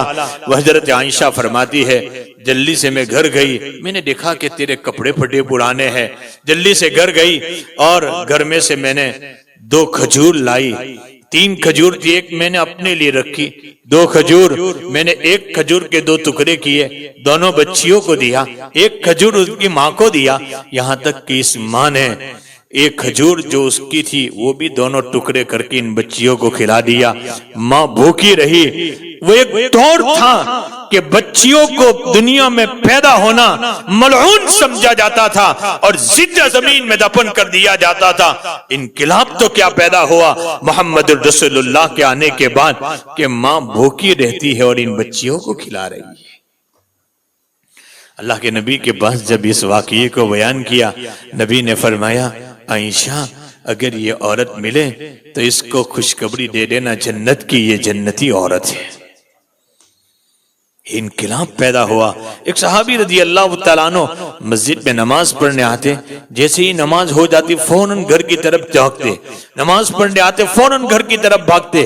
ایک مرتبہ اللہ کے نبی نے بلایا بھائی کیا کوئی پرابلم ہے؟ نماز ہوتی ہے جلدی بھاگتا ہے، نماز ہوتی ہے جلدی چلا جاتا ہے۔ نبی ایک راز تھا لیکن آج پوچھا آپ کو تو ظاہر کر دیتا ہوں، کیا صحابہ تھے، اصحابک النجوم فبأیہم اقتدیتم اہتدیتم، کیا صحابہ تھے۔ فرمایا نبی ایک ہی چادر ہے، ایک اوپر نیچے۔ فرمایا میں بھی اپنا بدن اس سے چھپاتا ہوں، بیوی بھی اپنا بدن اس سے چھپاتی ہے۔ میں آتا ہوں نماز پڑھنے ان 2 چادروں کو لے کر، میری بیوی انتظار میں بیٹھتی ہے۔ ہم نے گھر میں ایک کھڈا بنایا ہے، یہ بیوی تھوڑی دیر اس کھڈے میں چلی جاتی ہے۔ میں جب نماز پڑھ کر جاتا ہوں میں یہ دونوں چادریں اس کو دے دیتا ہوں، یہ دونوں چادروں کے ساتھ نماز پڑھتی ہے، یہ انتظار میں ہوتی ہے، اس لیے میں نماز پڑھ کر جلدی چلا جاتا ہوں، یہ بھی اپنا بدن اسی 2 چادروں سے چھپا کر نماز پڑھتی ہے۔ اللہ کے نبی علیہ السلام نے تھوڑی دیر کے بعد کچھ سواری آئی، اللہ کے نبی نے حضرت بلال سے کہا فلانے صحابی کے مکان پر یہ سواری سامان کے ساتھ اور کپڑوں کے ساتھ دے دو۔ یہاں تک کہ سامان کے ساتھ جب سواری آئی صحابی نے کہا کس نے بھیجا؟ کہا نبی نے بھیجا ہے آپ کے لیے۔ بیوی نے کہا کیا بات ہے کہ آج نبی نے ہمارے یہاں یہ سواری اور سامان بھیج دیا ہے؟ فرمایا آپ نے کوئی بات بتائی تھی نبی کو، ہمارے گھر کے حالات بتلائے تھے؟ فرمایا ہاں میں نے نبی نے پوچھا تو بتلائے تھے کہ اللہ کے نبی ان 2 چادروں پر میرا اور میری بیوی کا گزارا ہے، میں نماز پڑھ کر جاتا ہوں میری بیوی کو یہ 2 چادریں دیتا ہوں، وہ اس سے نماز پڑھتی ہے۔ روایت کے الفاظ ہیں، فرمایا بیوی کہہ رہی ہے خدا پاک کی قسم اگر شوہر کے علاوہ عورت کو طلاق کی اجازت ہوتی میں آج تم کو طلاق دے کر الگ کر دیتی، تم نے ہمارے گھر کا حال نبی کو کیوں بتلایا؟ کیا انقلاب پیدا ہوا تھا۔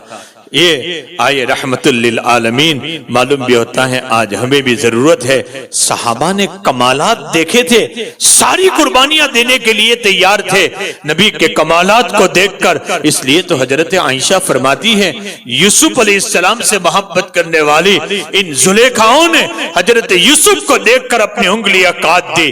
فرمایا وہ میرے نبی کے کمالات کو دیکھ لیتی تو شاید اپنے دل اور سینے کو بھی پھاڑ دیتی۔ اللہ ہم سب کو نبی سے وہ عشق عطا فرمائیں۔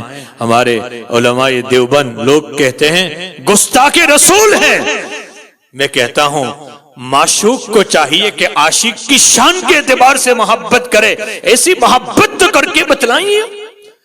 ہمارے حضرت شیخ الہند رحمت اللہ علیہ، حضرت گنگوہی رحمت اللہ علیہ جب کوئی مدینے سے آتا تھا اور کوئی رومال دیتا تھا تو فرماتے ہیں اس کو بوسہ دیتے، اس کو سر پر رکھتے اس رومال کو۔ شاگردوں نے کہا حضرت یہ رومال تو مدینے کا بنا ہوا نہیں ہے، یہ تو کہیں سے بھی بن کر آتا ہے، مدینے میں بکتا ہے، آپ تو اس سے اتنی محبت کرتے ہیں اپنے سر پر رکھ رہے ہیں، اس کو آپ سینے پر رکھ رہے ہیں۔ آپ نے بڑے سخت الفاظ میں اپنے شاگردوں سے کہا یہ رومال مدینے میں نہیں بنا ہے، لیکن اس رومال پر میرے نبی کے شہر مدینے کی ہوا تو لگی ہوئی ہے۔ ایک مرتبہ حضرت کے پاس کوئی آدمی حج کر کے آیا، 3 کھجوریں بھیجی۔ حضرت نے کہا کہ ہمارے محلے میں کتنے لوگ ہیں؟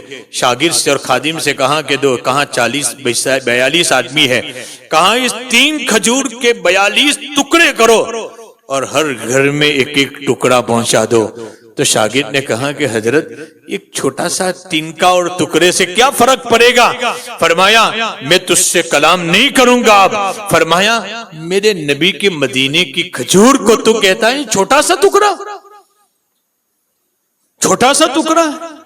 فرمایا ایک ذرہ بھی مل جائے میرے نبی کے شہر کا تو بھی میں تو اپنی دنیا میں مجھے جتنی نعمتیں ملتی ہے میں اس سے افضل سمجھتا ہوں اس کو۔ ایسے عشق تو کر کے بتلائے، اصل عشق نہیں ہے کچھ نعرے لگا دے ہم اس کے اوپر، کچھ لائٹیں جلا دے اور کچھ اشعار کو محبت میں، یہ عشق نہیں ہے۔ عشق تو وہ ہے کہ نبی کی ایک ایک سنتوں کو ہم اپنی زندگی میں جاری اور ساری کرے، یہ اصل نبی سے عشق کا تقاضا ہے، نبی سے محبت کا۔ اگر دیکھ لیجئے علامہ شبلی کو، فرماتے ہیں وہ شبلی جس وقت آخری حالت چل رہی ہے، لوگ وضو کرا رہے ہیں، یہاں تک کہ مساج فرمایا خلال چھوٹ گیا، یہاں تک کہ اتنی سخت بیماری تھی، لوگوں نے بہت زیادہ محنت سے وضو کرایا، وضو کرانے کے بعد یہ کہا کہ میرا خلال چھوٹ گیا ہے۔ فرمایا آپ دوسری مرتبہ وضو کراؤ۔ حضرت کتنی پریشانی سے آپ کو وضو کرایا ہے اور آپ کہہ رہے کہ واپس دوسری مرتبہ وضو کراؤ۔ فرمایا میرا خلال چھٹ گیا ہے۔ ارے آپ تو معذور ہیں۔ فرمایا یہ شبلی کی آخری حالت ہے۔ فرمایا کچھ منٹوں میں ملاقات کے لیے جاؤں گا اللہ سے۔ فرمایا میرا نبی ملے گا اور یہ کہے گا کہ شبلی وضو کر کے تو آیا ہے لیکن میری سنت کے مطابق وضو کر کے نہیں آیا ہے، ایک سنت میری وضو کی چھوٹ گئی ہے، میں میرے نبی کو کیا منہ بتلاؤں گا۔ عجب احساس ہے کہ آج یورپ کی تہذیب اور تمدن، ہمارے حضرت ہمیشہ کہتے ہیں کہ آج جو نبی کی سنتیں، بھائی پائجامہ تکنوں سے اوپر پہنو نیچے نہ پہنو، ہمیں تو یہ سنتیں آج ہمیں آر محسوس ہوتی ہے، لیکن میں آپ کو یقین کے ساتھ کہتا ہوں میرے جوانوں، اگر دنیا کا کوئی فلم اسٹار اگر آج اپنا پائجامہ تکنوں سے اوپر بھی لگا دے گا، اللہ کی قسم ہزاروں جوان اس کی تابعداری کے لیے تیار ہو جائیں گے۔ بوفے سسٹم کا کھانا تھا، آپ دیکھتے ہیں بوفے سسٹم، وہاں آدمی چلتے چلتے پلیٹ میں لے کر کھاتا ہے، لیکن وہ کیا ہے ایک فیشن بن چکی ہے، اس لیے اس فیشن کو اپنانے میں ہم اپنا فخر سمجھتے ہیں۔ اگر ہمارے بڑے بوڑھے پہلے تھے، ان کو یہ کہا جاتا کہ بھائی اس طریقے سے چلتے چلتے کھانا سنت ہے، تو قانون کہتے کہ جانوروں کی طرح کھانا ہے، لیکن آج فیشن بن گئی ہے۔ لوگوں آخری ضرور ایک بات کہتے ہوئے جاتا ہوں، اگر دنیا میں عزت کی زندگی گزارنا چاہتے ہو تو سنت کے مطابق زندگی گزارو۔ آج جو ہم ذلیل ہو رہے ہیں، ہم نے جن کو راضی کرنے کے لیے یورپ اور انگریز اور جن تہذیبوں کو راضی کرنے کے لیے نبی کی ساری سنتیں چھوڑ دی ہے، تو ابھی وہ ہم کو مار رہا ہے، اسرائیل مار رہا ہے، پھر بھی یہود مار رہے ہیں، ان کو راضی کرنے کے لیے ہم نے سب کچھ قربان کر دیا۔ میرے نبی نے کہا تھا آخری دور میں میری امت کا حال یہ ہوگا جیسے پانی پر بہنے والا تنکا ہے، تنکا جس کی کوئی حیثیت نہیں ہوگی، میری امت کی بھی وہی حیثیت ہو جائے گی۔ کیوں؟ نبی کی سنتوں کو چھوڑنے کی بنیاد پر۔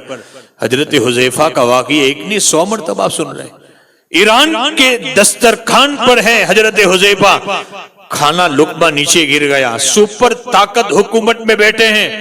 آج تو دنیا کے معمولی چند کوڑیوں پر چلنے والوں کو راضی کرنے کے لیے ہم اپنا لباس بھی بدل دیتے ہیں, ہم اپنی شکل و صورت بھی بدل دیتے ہیں کہ بھائی وہاں اس فنکشن میں جاؤں گا میری عزت نہیں ہوگی.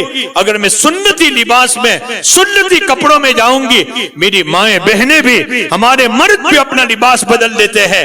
ہائی عزت تو ہے. نحن قوم اعزنا اللہ بالاسلام. یہاں تک کہ حضرت حذیفہ کو کسی نے ہاتھ لگا کر کہا, حذیفہ یہ سپر طاقت حکومت میں بیٹھے ہیں, اگر آپ لقمہ نیچے سے اٹھائیں گے, فرمایا یہ لوگ تو اس کو بہت بے عزت سمجھتے ہیں. حضرت حذیفہ کا یہ جملہ دلوں پر لے کر جائیں, آترک سنت حبیبی لہاؤلیل ہمکا.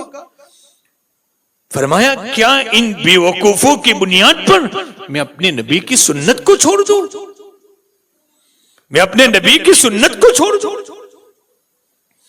حضرت ربیعی بن عامر اور حضرت حذیفہ کہاں گئے؟ ایران کے دربار میں. سپاہی دربان بیٹھا ہوا تھا. کہاں جا رہے ہیں؟ کہاں کہ ایران کے اس بادشاہ سے ملاقات کے لیے. کپڑے دیکھے, کہاں ان کپڑوں کے ساتھ, تمہارے پھٹے پرانے کپڑوں کے ساتھ. فرمایا ہاں, کیونکہ ایران کو فتح کرنے گئے تھے حضرات صحابہ. فرمایا کہ پہلے ہم جو کپڑے دیتے ہیں اس کو پہنو اور اس کے بعد جاؤ ایران کے دربار میں. فرمایا ہم انہی کپڑوں میں اگر تمہارا بادشاہ ملاقات کرنا چاہتا ہے تو ٹھیک ہے, ہم تمہارے دیے ہوئے کپڑوں میں اس سے ملاقات کرنا نہیں چاہتے, تمہارے دیے ہوئے کپڑوں میں. فرمایا عجیب لوگ ہیں. یہاں تک کہ تھوڑی دیر کے بعد جب حضرت ربیعی بن عامر رضی اللہ تعالیٰ عنہ کی تلوار دیکھی, ٹوٹی ہوئی تھی, اس کے چٹھڑے باندھے ہوئے تھے. حضرت ربیعی بن عامر اس کو برابر کر رہے ہیں. وہ دربان کہنے لگا اس ٹوٹی ہوئی تلوار سے ایران کو فتح کرنے آئے ہیں, اس ٹوٹی ہوئی تلوار سے ایران کو فتح کرنے آئے ہیں. ربیعی بن عامر نے کہا کہ ابھی تو تلوار دیکھی ہے, تلوار چلانے والا ہاتھ بھی دیکھا ہے, تلوار دیکھی ابھی. فرمایا کمان لے آؤ, مضبوط کمان جس کو تم سمجھتے ہو گئے, اور کوئی مضبوط آدمی کے ہاتھ میں دے دو. یہاں تک کہ وہ دربان کہہ رہے یہ چیلنج کر رہا ہے. کہا ہاں. یہاں تک کہ ایک مضبوط کمان جس کے باپ میں مشہور تھا کہ 10 تلواریں ایک ساتھ مارے تو ابھی یہ کمان نہیں ٹوٹتی. اور یہاں تک کہ اس مضبوط تلوار کو ایک مضبوط ہاتھ, ایک کمان کو, یعنی جس سے تلوار کا وار روکا جاتا ہے, اس کو جب دے دیا گیا, ربیعی بن عامر نے ایک تلوار کا وار کیا, وہ کمان کے 2 ٹکڑے کر دیے. یہ دربان جا رہا ہے بادشاہ کے پاس. عجیب لوگ ہیں, ان کے کپڑے پھٹے پرانے ہیں, ان کی تلوار ٹوٹی ہوئی ہے, لیکن ایسی کمانوں کو توڑتے ہیں جو مضبوط تلواریں بھی نہیں ٹوٹ رہی. کہا بلا لو ان کی ملاقات کے لیے. اندر گئے, دیکھا کہ بادشاہ کھڑا ہے, بادشاہ بیٹھا ہے کرسی پر, لوگ کھڑے رہ کر اس سے باتیں کر رہے ہیں. ربیعی بن عامر نے کہا ایران کے بادشاہ کسرا, اگر تمہیں بات کرنی ہے تو نبی نے عدل سکھایا ہے کہ اگر بات کرنے والا بیٹھا ہو تو ہم بھی بیٹھ کر بات کریں, اگر کھڑے رہ کر بات کرنی ہو تو ہم کھڑے ہیں تو تو بھی کھڑے رہ کر بات کر, اور اگر تو بیٹھا ہے تو ہمارے لیے بھی کرسیاں منگوا, ہم بھی تجھ سے بات کریں گے. اس کو نانم آئی کہ اچھا یہ مجھے ذلیل کر رہا ہے, رسوا کر رہا ہے. فرمایا کہ اس کے سر پر مٹی کا ایک ٹوکرا ڈالو اور اس کو یہاں سے روانہ کرو. حضرت ربیعی بن عامر نے سر نیچا کیا, کہا کہ رکھ دو اس مٹی کو, اور جاتے ہوئے یہ کہا کہ کسرا کو یہ کہا کہ تم نے ایران کی مٹی ہمارے حوالے کر دی ہے آج سے. فوراً کہا کہ بدفعلی لیے. فرمایا ہو رہا ہے, یہ تو مٹی دے دی. فرمایا سن لے, اس ٹوٹی ہوئی تلواروں کے ذریعے سے آج ایران کو فتح کر کے ایران کی مٹی کو لے کر ہم جا رہے ہیں. کیا تھی اس صحابہ کے بعد, مجھے وہ پوائنٹ سکھانا ہے. کیا بات تھی, وہ سنت کی طاقت تھی. مسلمانوں جو طاقت ہم چھوڑ چکے ہیں آج, کس کی طاقت تھی؟ وہ اگر جنگلوں میں بھی جا رہے ہیں, جنگلوں کے جانوروں سے کہتے ہیں غلام آئے ہیں محمد رسول اللہ کے. یہاں تک کہ افریقہ کے جانور, جنگلوں کے جنگل خالی ہو جاتے تھے کہ غلام آئے ہیں محمد رسول اللہ کے. وہ غلام تو ہم بنے آج. کہ ہم یوروپ کی کلچر کو اور ان کے دیوانے بن کر اور ان کی سنتوں کے تابع بن کر کیا ہم غلام بنے کہ محمد الرسول اللہ کے؟ کیا دنیا کا ایک کوڑی کا آدمی ہمیں ڈرا رہا ہے؟ تم کون ہو؟ ہم حیثیت بھول گئے ہماری، ہم کون ہیں؟ ہم تو غلام ہیں محمد الرسول اللہ کے، اور نبی کے غلام گھبرایا نہیں کرتے۔ حضرت عمرو جس وقت مصر فتح ہوا، عبداللہ ابن عمرو بن عاص رضی اللہ تعالیٰ عنہ نے کہا حضرت عمر کو مصر فتح تو ہوا لیکن دریائے نیل میں ایک عورت کو تیار کر کے دلہن بنا کر جب تک نہیں ڈالی جاتی وہاں تک یہ دریائے نیل چلتا نہیں ہے۔ فرمایا اچھا کہ ایک عورت کو تیار کر کے ہر سال اس میں ڈالا جاتا ہے۔ حضرت عمر رضی اللہ تعالیٰ عنہ نے کہا نہیں، میں ایک رکا لکھ کر دیتا ہوں، اس رکے کو دریائے نیل میں ڈال دو، اگر وہ چلنا چاہے تو چلے۔ اس رکے میں لکھا ہوا تھا اے دریائے نیل تو اللہ کے حکم سے چلتا ہے، تو چلنا شروع کر دے، اور تو اپنی منمانی سے چلتا ہے، تیرے پانی کی ضرورت نہیں ہے۔ اور یہ غلام حضرت عمر کا لکھ رہا ہے، یہاں تک کہ جیسے اس رکے کو ڈالو دریائے نیل نے چلنا شروع کیا، آج تک بند نہیں کیا ہے۔ کیا طاقت تھی صحابہ کے پاس؟ وہ طاقت کہاں چلی گئی ہمارے پاس سے؟ کم از کم اس عاشق جو دہلی کی جامع مسجد کا ایک فقیر بھیک مانگ رہا تھا، ایک جامع مسجد میں، انگریز بھی جامع مسجد دیکھنے کے لیے آتے ہیں، ایک انگریز جامع مسجد دیکھنے کے لیے آئے، اس کا جو پاکٹ تھا وہ گر گیا وہاں، اس فقیر نے لے لیا، یہاں تک کہ گھر جا کر دیکھا کہ میرا پاکٹ گر گیا ہے، اس میں کافی ڈالر پڑے ہوئے تھے۔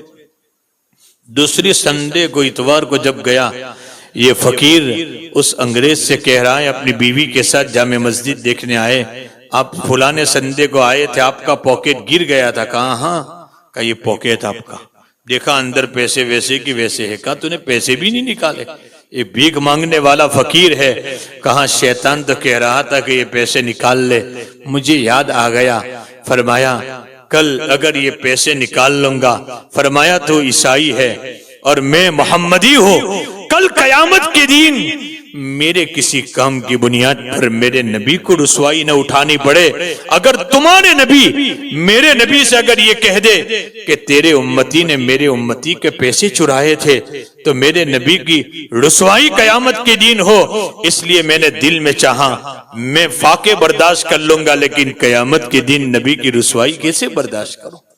میرے نبی کو نیچا دیکھنے پڑے۔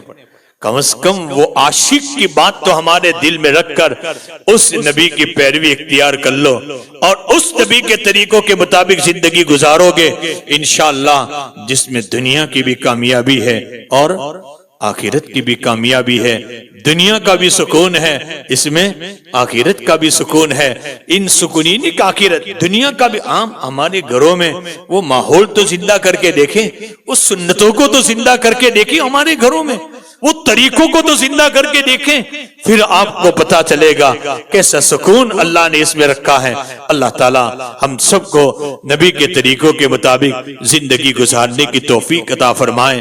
وآخر دعوانا ان الحمدللہ رب العالمین۔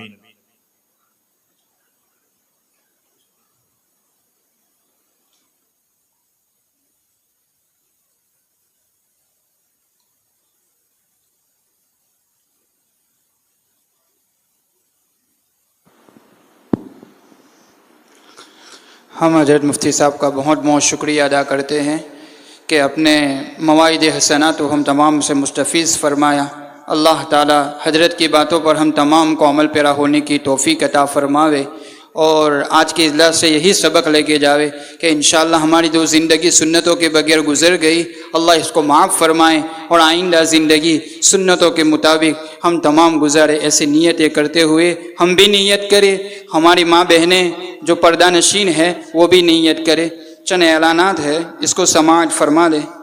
سب سے پہلے تو ہم تمام کا شکریہ ادا کرتے ہیں، پھر دوبارہ شکریہ ادا کرتے ہیں، ہمارے دونوں قاری صاحب کا بھی، مفتی صاحب کا بھی شکریہ ادا کرتے ہیں، اور اس پروگرام کو کامیاب بنانے میں جن لوگوں نے جس اعتبار سے بھی قربانیاں پیش کی ہے، اللہ تعالیٰ دارین میں بہترین بدلہ عنایت فرمائے، اور جن مقاصد کو سامنے رکھتے ہوئے یہ پروگرام سجایا گیا ہے اللہ ان تمام مقاصد کو کامیابی سے ہمکنار فرمائے، ہمارے مرحومین کی قبروں کو نور سے منور فرماوے، جتنے بھی بیمار ہیں اللہ ان کو شفائے کاملہ عاجلہ دائمہ مستمرہ عطا فرماوے۔ دوسرا اعلان یہ ہے کہ دار السلام جو سوسائٹی ہے، یہاں کے نوجوان اور بزرگوں کی طرف سے، یہاں کے مصلیان کی طرف سے جتنے بھی لوگ یہاں پر بیان میں شریک ہے، ہماری مستورات بھی ہے، یہاں پر جتنے بھی ہمارے لوگ شریک ہیں، ان تمام کے لیے آئس کریم کا انتظام کیا گیا ہے۔ دعا کے بعد تمام حضرات آئس کریم کھا کر ہی تشریف لے جائیں۔ تیسرا اعلان یہ ہے کہ مستورات کے بارے میں ہے کہ جو گھروں میں مستورات بیان سن رہی ہے وہ مستورات اپنے گھروں کے اندر ہی بیٹھے رہے، وہ ابھی باہر نہ نکلے، یہاں سے مرد فارغ ہونے کے بعد نکل جائے، ان کے بعد ہی مستورات کو اپنے گھر پر تشریف لے جانا ہے۔ چوتھے نمبر پر یہ اعلان ہے کہ ہمارے حضرت کو صبح میں سبق بھی پڑھانا ہے، آئندہ کل تو چھٹی ہے لیکن ان کے بھی اسفار ہوتے ہیں، بیانات کے سلسلے میں جاتے رہتے ہیں، دوسرے بھی سماجک کچھ کام ہوتے ہیں، تو میں تمام حضرات سے گزارش کرتا ہوں کہ حضرت آپ سے ملاقات ضرور کریں گے، لیکن آپ ادب کو ملحوظ رکھتے ہوئے لائن میں آتے جائے اور لائن سے ملاقات کرتے جائے، بھیڑ بھاڑ جمع نہ کرے، اور حضرت باہر نکلے تب بھی آسانی کے ساتھ نکل جانے دے، ملاقات کرنا ہے یہاں سے ہی ملاقات کر لے تینوں مہمانوں سے۔ اب آخر میں حضرت مفتی صاحب سے ادباً درخواست کرتا ہوں کہ حضرت مفتی صاحب اپنی مقدس دعاؤں کے ذریعے مجلس کا اختتام فرمائیں۔ سبحان اللہ و بحمدہ سبحان اللہ العظیم سبحانک لا علم لنا الا ما علمتنا انک انت العلیم الحکیم اللہم لک الحمد کلو ولک الملک کلو ولک الشکر کلو وإلیک یرجع الامر کلو اللہم لا احصی ثناء علیک انت کما اثنیت علی نفسک وإلہکم الہ واحد لا الہ الا هو الرحمن الرحیم اللہم صلی علی سیدنا مولانا محمد وعلی آل سیدنا و مولانا محمد کما تحب و ترضا بعدد ما تحب و ترضا یا رب صلی وسلم دائما ابدا علی حبیبک خیر الخلق کلہم۔ اللہ ہم سب تیرے گنہگار بندے ہیں، خطا کار ہیں، سیاہ کار ہیں، بدکار بھی ہیں، بدعمل بھی ہیں۔ میرے مالک تو نعمتوں کی بارش برساتا گیا اور ہم گناہوں کے ذریعے سے اس کا مقابلہ کرتے گئے۔ اے اللہ وہ رات دین کی کون سی گھڑی ہے جو اپنے گناہوں میں استعمال نہ کی ہو؟ اے اللہ وہ بدن کا کون سا عضو ہے جو ہم نے تیری نافرمانیوں میں استعمال نہ کیا ہو؟ اے اللہ ہم سب اپنے جرم کا اقرار کرتے ہیں، اللہ اقراری مجرم ہے، اللہ جرم کا اقرار کرتے ہیں، اگر تو نے معاف نہیں کیا ہمیں ہمارا کوئی ٹھکانہ نہیں رہے گا، ہمارا کوئی ٹھکانہ نہیں رہے گا۔ مولا معاف کر دے، مولا معاف کر دے، مولا معاف کر دے، مولا معاف کر دے۔ تو راضی ہو جا، تو راضی ہو جا، تو راضی ہو جا، تو راضی ہو جا، اپنے رضا والے اعمال عطا فرما۔ اللہ ناراضگی والے اعمال سے بچا لے، اللہ ناراضگی والے حالات بتلا رہے ہیں، تو روٹ چکا ہے ہم سے، ناراض ہو چکا ہے۔ اے اللہ ہر موسم کے حالات بتلا رہے ہیں، بارش ہو رہی ہے، نہ معلوم کتنے شہروں میں سیلاب کی شکل اختیار کی ہوئی ہے۔ اللہ تو نے یہ تو حضرت موسیٰ علیہ السلام سے فرمایا تھا، موسیٰ میں مخلوق سے راضی ہوتا ہوں، میں رات میں بارش برساتا ہوں، دین میں روک لیتا ہوں تاکہ میرے بندوں کے کاموں میں حرج نہ آئے، اور میں ناراض ہوتا ہوں، بے موسم بارش برساتا ہوں اور بے ضرورت بارش برساتا ہوں۔ اے اللہ تو روٹ چکا ہے، اللہم سیبا نافعا، اللہم سیبا نافعا۔ اللہ ہونے والی بارش کو پورے ملک کے لیے، ہر علاقے کے لیے نفع بخش بنا دے، زار ہونے سے بچا۔ اللہم حوالینا ولا علینا، اللہم حوالینا ولا علینا۔ اللہ ہم سب کی، پورے ملک کی، ہر آدمی کی اللہ جان مالا بر عزت کی حفاظت فرما۔ اللہ ہم میں، ہمارے والدین میں، اہل و عیال میں، بھائی بہنوں میں، رشتہ داروں میں، متعلقین محبین میں، اس مجمع میں، اللہ امت میں، اس شہر میں جو بھی بیمار ہے، اللہ کون ہے تیرے علاوہ شافی؟ کون ہے اللہ؟ ساری امت کے بیماروں کو شفا عطا فرما، اس مجمع کے بیماروں کو شفا عطا فرما، اللہ ساری امت کے مرحومین کی مغفرت فرما دے، اللہ ساری امت کے مرحومین کی مغفرت فرما دے۔ اے اللہ جو مقروض ہیں ان کے قرضوں کی ادائیگی کے لیے غیب سے شکل پیدا فرما، بے مکانوں کو مکان عطا فرما، بے سہاراؤں کا تو سہارا بن جا، بے رزق کے لیے رزق کے رزق حلال کے موسلا دھار بارش کی طرح رزق کے دروازے کھول دے۔ اے اللہ جن ماؤں کی گود اولاد سے خالی ہے تو اولاد صالح ان کو عطا فرما دے، جن کو دی ہے تو نے اولاد، جن کی اولاد جوانی کی عمر پر پہنچ چکی ہے، بہترین جوڑے نصیب فرما۔ اللہ ہماری اولادوں کی اپنی شان ربوبیت سے تربیت فرما کر ہماری آنکھوں کی ٹھنڈک بنا، دلوں کا سرور بنا، امیدوں سے بڑھ کر بنا، پرفتن ماحول سے ہماری اولادوں کی خوب حفاظت فرما۔ اللہ ہماری اولادوں کی ایمان اور اسلام کی سلامتی کے ساتھ دنیا سے جانا نصیب فرما۔ یا اللہ کفر اور الحاد کی اللہ ضربوں سے ہماری اولادوں کی خوب حفاظت فرما۔ جو بیٹیاں اللہ کفر کی طرف جا چکی ہے، اللہ دل تو تیرے قبضے میں ہے، ان کے دل میں ایمان کی محبت کو، نبی کی محبت کو بھر کر واپس تو ان کو ایمان کی طرف لے آ، کفر کے اور الحاد کے اللہ دلدلوں سے اللہ اور گمراہیوں سے ان کی حفاظت فرما لے۔ اللہ جو جیلوں میں محبوس ہے رہائی دے، مقدمات میں ماخوذ ہے بری فرما۔ اے اللہ جو جس مصیبت میں گرفتار ہے اس کو اس مصیبت سے رہائی اور عافیت عطا فرما۔ اے اللہ اس ملک میں ہمیں امن و امان عطا فرما، اللہ چین سکون عطا فرما۔ یہاں کے سربراہوں اور بسنے والی قوموں کے دلوں میں اسلام اور اہل اسلام کی عزت و محبت پیدا فرما۔ ہمارے شاعر کی حفاظت فرما، اللہ ہمارے شاعر کی حفاظت فرما۔ دین کا کام جس جگہ پر جس شکلوں میں ہو رہا ہے، دین کے کام کی ان جگہوں کی کام کرنے والوں کی حفاظت فرما لے، اللہ حفاظت فرما لے، اللہ حفاظت فرما لے۔ یا اللہ جس وقت ہم دیکھتے ہیں رات دن اللہ فلسطین کے حالات ہمارے سامنے ہیں، میرے مالک انسان مومن کی طرح کل بنیان کل جسم ہے۔ اللہ آج میرا بیٹا ایک رات بغیر کھائے سو جاتا ہے، اللہ بغیر کھائے میری رات کی نیند حرام ہو جاتی ہے۔ میرے لال نے کھایا نہیں، میرے لگتے جگر نے کھایا نہیں، وہ بھی تو ماؤں کی اولادیں ہیں۔ 10 دن سے جن بچوں کے پیٹ میں غذا نہیں جاتی، اللہ جو ماں اپنے بچے کو ہاتھ میں لے کر خون کے قطرات نکلتے ہیں اور کہتے ہیں فزت ورب الکعبہ، کعبہ کے رب کی قسم کامیاب ہو چکا میرا لگتے جگر۔ اللہ ان بچوں کے خونوں کے قطرات کا تجھے واسطہ ہے۔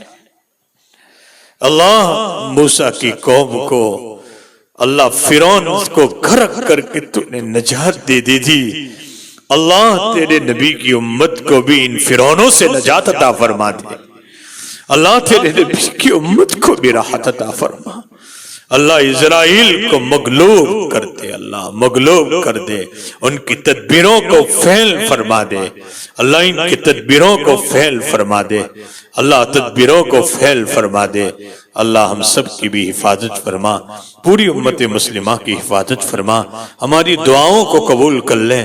میرے مالک یہ مجمع جمعہ کے مبارک دین میں اللہ تیرے جمعہ کی مبارک رات میں تیرے پاس ہاتھ پھیلائے ہیں، اللہ پھیلائے ہیں۔ ایک ماں اپنے بچے کو دھکا مار کر گھر سے نکال بھی دیتی ہے، بچہ سوچ لیتا ہے ماں کھا بھی کہیں لوں گا، ماں سو بھی کہیں جاؤں گا، لیکن یہ معصوم پھر ماں کی محبت یاد کرتا ہے، پھر ماں کی چوکھٹ پر آتا ہے۔ ماں دنیا میں سب کچھ مل سکتا ہے لیکن تیرے جیسی محبت دنیا میں کون دے سکتا ہے؟ ماں کتنی بھی سخت دل ہوتی ہے بچے کو گلے سے لگا لیتی ہے۔ اللہ تو ایک نہیں 70 نہیں ہزار ماؤں سے زیادہ رحیم خدا ہے. دنیا میں سب کچھ مل سکتا ہے لیکن تیرے جیسی محبت اللہ کون دے سکتا ہے؟ اللہ ایک محبت کی نگاہ تو اس مجمع پر ڈال دے، اس بستی پر ڈال دے. اللہ ایک محبت کا چھینٹا تو برسا دے. تجھ سے کون پوچھنے والا ہے؟ تجھ سے کون سوال کرنے والا ہے؟ ہم گنہگاروں کا بیڑا پار ہو جائے گا. اللہ ہمارا بیڑا پار ہو جائے گا. اللہ تجھے اپنی محبت کا واسطہ ہے. اے اللہ نبی کے صدقے طفیل میں اس مجلس کی مخلصین کے آمینوں کی طفیل ہم سب کی دعاؤں کو قبول کر لیں. یا اللہ اس پروگرام کو کامیاب بنانے کے لیے جن جن لوگوں نے جن جن شکلوں میں محنت کی ہے، اللہ تو اپنی شان شان سب کو بہترین بدلہ عطا فرما. ہماری دعاؤں کو محض اپنے فضل و کرم سے قبول فرما. صلی اللہ تعالی علی خیر خلقہ محمد وعلی آلہ واصحابہ اجمعین برحمتک یا